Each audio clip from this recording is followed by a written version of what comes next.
સમજો સુરત શહેરનું જે રીતે કદ વધી રહ્યું છે, વસ્તી વધી રહી છે, તેની સાથે સુરત મહાનગરપાલિકાનું બજેટ પણ વધ્યું છે. આ બજેટ કેટલું વધ્યું છે, આ બજેટમાં શું ખાસ છે, તે અંતર્ગત વાત કરી છે આપણી સાથે સુરત મહાનગરપાલિકાના કમિશનર શાલિનીબેન અગ્રવાલ. શાલિનીજી, આપકા સ્વાગત. કઈ રીતનું આ બજેટ છે, કેટલા કરોડનું બજેટ છે અને આ બજેટમાં એવું શું ખાસ છે જે સુરતીઓને આકર્ષી શકે?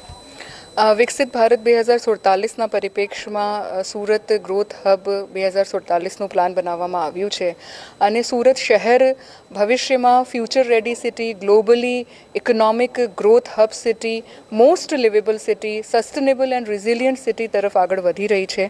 એ ધ્યાને રાખીને અત્યાર સુધીનું સૌથી મોટું કદ ધરાવતું 9,603 કરોડનું બજેટ પ્રપોઝ કરવામાં આવ્યું છે અને આમાં વિકાસલક્ષી કામો ઉપર ફોકસ કરવામાં આવ્યું છે. ખાસ કરીને 4,562 કરોડના કેપિટલ એક્સપેન્ડિચર પ્રપોઝ કરવામાં આવ્યું છે.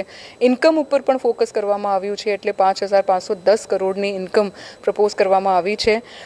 સર્વાંગી વિકાસનું બજેટ છે, કેમ કે મહિલાઓ, બાળકો, દિવ્યાંગો, senior citizens, labourers, vulnerable group, youth, talent, એન્ટરપ્રેન્યોર્સ બધાને ધ્યાને રાખીને એમના માટેની સ્કીમ્સ આ બજેટમાં લેવામાં આવી છે. સાથે સાથે નવા વિસ્તાર, જૂના વિસ્તાર, physical infrastructure, world class infrastructure જેટલા અત્યારે પ્રોજેક્ટ્સ થઈ રહ્યા છે એ તમામ પ્રોજેક્ટ્સમાં પણ ઇન્ટિગ્રેશન કરવામાં આવે એ બધું ધ્યાને લેવામાં આવ્યું છે. સુરતને as a health city, tourist city, port city, education city, gateway of trade and commerce and economics આગળ વધારવા માટેનું આ એક બજેટ છે. અને મેડમ, ખાસ વાત કરીએ વેરાની, જો સીધા કરવેરા અથવા એમાં કોઈ વધારો કરવામાં આવે છે કે કોઈ પણ કરમાં કોઈ પણ વધારો કરવામાં આવ્યું નથી. કોઈ પણ યુઝર ચાર્જીસ, કોઈ પણ ટેક્સીસમાં પણ કોઈ પણ વધારો કરવામાં આવ્યું નથી. ખાસ મેડમ વાત કરવામાં આવે છે સુરત શહેરમાં પરપ્રાંતની વસ્તી વધી રહી છે, નવો એરિયા છે ડેવલપ વધુ થઈ રહ્યો છે. આપણે કઈ રીતે આગળ વધી રહ્યા છે, સુરત શહેરની હદ જે રીતે વધી રહી છે, છેવાડાના માનવી સુધી સુવિધાઓ પહોંચે એ માટેનું કોઈ આયોજન છે કે નથી?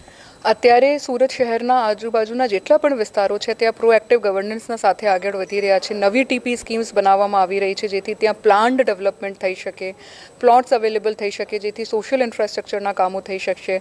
છેલ્લા 3 વર્ષથી જોઈ રહ્યા છો કે નવા વિસ્તારો માટે એક ડેડિકેટેડ બજેટમાં પ્રેઝન્ટેશન રજૂ કરવામાં આવે છે, જેમાં રોડ, રસ્તા, street light, drainage, water supply, health infrastructure, education infrastructure અને ગામતળ ડેવલપમેન્ટ, ટુરિઝમ ડેવલપમેન્ટ એ તમામનું ડેવલપમેન્ટ ઉપર ફોકસ કરવામાં આવે છે.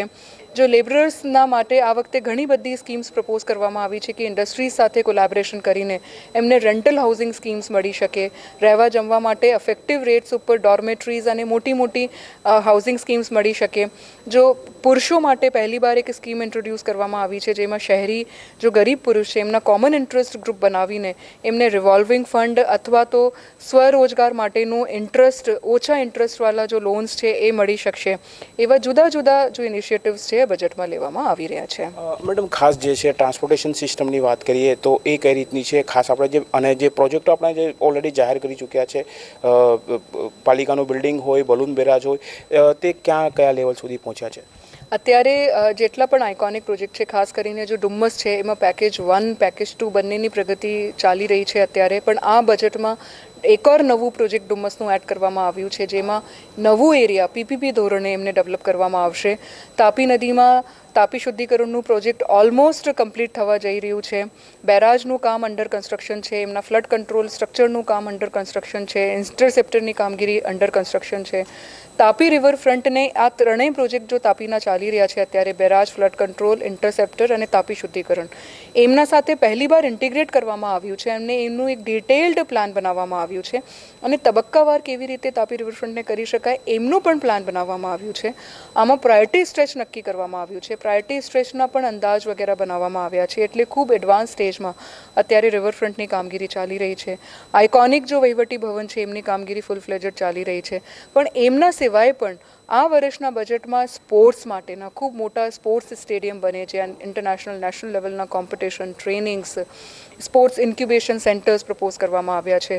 સ્મીમેર મેડિકલ હોસ્પિટલ જો દક્ષિણ ગુજરાત અને વિવિધ રાજ્યો માટેનું એક સેન્ટર છે, ત્યાં એક આઇકોનિક બિલ્ડિંગ જે પેશન્ટ્સના જો રિલેટિવ્સ છે, ગરીબ લોકો છે, એમને રહેવા જમવા માટેની ફેસિલિટીઝ પ્રોવાઈડ કરી શકે, એમના માટેનું એક આઇકોનિક પ્રોજેક્ટ છે.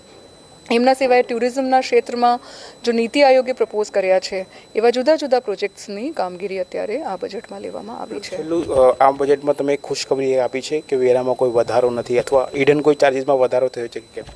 આ વખતના જે બજેટ છે આમાં કોઈ યુઝર ચાર્જિસમાં વધારો કરવામાં આવ્યા નથી, કોઈ પણ જનરલ ટેક્સમાં વધારો કરવામાં આવ્યું નથી, એટલે કોઈ પણ પ્રકારનું કર દર વધારાનું વિનાનું બજેટ રજૂ કરવામાં આવ્યું છે. ખૂબ ખૂબ આભાર. આ હતા શાલિનીબેન અગ્રવાલ. કોઈ પણ પ્રકારનું કરવેરા વગરનું, કોઈ પણ વધારા વગરનું, કોઈ પણ યુઝર ચાર્જિસ કે અન્ય વધારાનું જે છે આ બજેટ રજૂ કરવામાં આવ્યું છે તે સામાન્ય માનવ સુધી પહોંચે તેવું બજેટ સુરત મહાનગરપાલિકા શાલિનીબેન અગ્રવાલે રજૂ કર્યું છે. કેમેરામેન સાબિર અલી સૈયદ સાથે કાદિર શેખ, કર્તવ્ય ગુજરાત ન્યૂઝ, સુરત.